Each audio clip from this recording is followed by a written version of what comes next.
Hey, this is JC and Berne. I'm on my deck on a little vacation, not my normal spot. I'll give you a little view. I'm here to talk about Sarah J. Maas, which is probably not what you thought I was going to talk about today. That, my friends, is the Hudson River. That's the Beacon Newburgh Bridge, if you can see it. More Hudson, Hudson, Hudson, Hudson, Hudson, Hudson, Hudson, and that's the panoramic view from my deck. Thank you very much. So, Sarah J. Maas is releasing like 5 editions of her book. She's putting what is she putting bonus chapters, right? So you buy the second book, you get a different chapter. And some people are up in arms and some people are confused. Why be up in arms? What's different about this? How is this unusual? We see this, right? We see this with video games. We see this even a special edition in one sense. One fan is not getting the same thing as the next fan. You get, your cover of Brandon Sanderson's book. The next person spends more. They get the leather wrap cover. The next person gets the cover wrapped.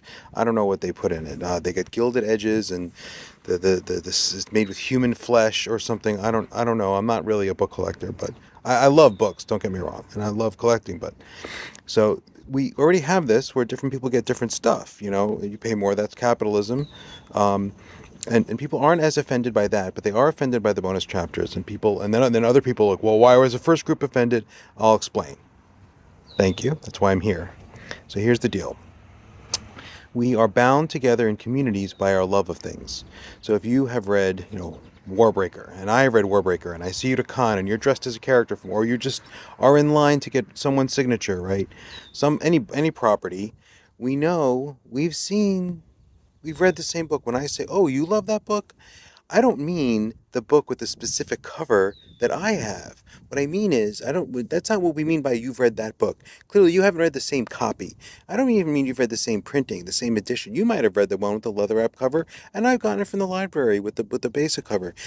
Or I've gotten the paperback. You've gotten the hard. We don't even really care if I've heard the audio, and you've read the book. We know we've consumed the same story. We have fallen in love with the same characters through the same journeys. And when you and I both love it, we form a bond, and this is community, and this is how fandom works. It's how fandom always works. And if you say, yeah, I got the leatherbound cover, and I say, I can't afford that, but I read it in the library, that doesn't diminish our connection based on our shared love of the story. No one really loves, I shouldn't say no one. People don't form communities based on their love of the book. People don't all go, yeah, we all get together and talk about this author because the leather bound editions are gorgeous with the sprayed edges and the interior artwork. Have any of you read the story? No, none of us have read the story, but we love the books. That doesn't happen. That's not what we mean when we say we love books. When we say we love an author, we don't mean we love an author. We want to, spend time with the author, but we haven't read their stories. That's almost, I mean, maybe there's an exception, but really that's not what we mean. So when Sarah J. Maas says, "Oh, I'm going to release 5 books," well, I don't know if she said or a publisher. I don't really care about Sarah J. Maas, but whoever made that decision to release 5 books, where you had to buy all 5 to get all the bonus chapters, to get all the stories, you had to shell out for 5 books. We know that's a cash grab, but we know that people are going to feel dissociated from the community because they can't access all the stories. They're going to spend the $100 or whatever it takes to buy all 5, um, because that's the way they're going to feel that share. They're going to feel there's something missing from what they love about it that their next person over has in a way that a new cover doesn't. A new cover doesn't make you feel like you don't really know the story as well. It's a way to gatekeep. I'm really in the community. I bought all 5 books. I mean more than I understand Sarah's vision better than you. We don't want that kind of hierarchy. That's not how fandom works when it's at its best. That's not what we want. And that's why people are offended by this in a way that's different than the special cover, the gilded edges, the interior artwork. That's not really the story. That is an accessory. But when you add chapters and bonus stories, and you make the barrier to entry to reading them very high, buying a whole book just for one story, basically. When you bought one, you've got to buy 4 more. That offends people. And you may not get it, but I get it, right? It offends me. And again, it offends me in a way that a special edition does not. Um, and, it offends me in a way that also, like, if you're an author who gives away a short story, if I sign up for your newsletter, look, you can sign up for the newsletter to get the short story. You can unsubscribe. There's a barrier to entry, yes, but it's very small. It's a few minutes of time, and you're going to spend a few minutes reading the story anyway. It's not the same as making you buy 4 copies of a book or 4 extra copies of a book to get the complete vision.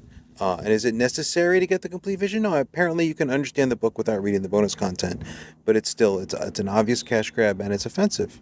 Am I losing sleep over it? No. Am I hoping that this trend, ceases? I do. I kind of hope other enough people are outraged enough. I don't think people will not buy Sarah J. Maas's books, but I hope publishers really hesitate to put the same kind of system in for other things. Now, I have joked about doing this. I will admit, I have joked about, I'm going to release a special editions. People at my top tier Patreon, where they get all the Fade to Black scenes filled in with not Fade to Black. But I just want to be clear, like, I wasn't serious, right? Like, that was a joke, and I still think it's kind of funny. But if you're offended by it, I'm sorry, but I did not mean it.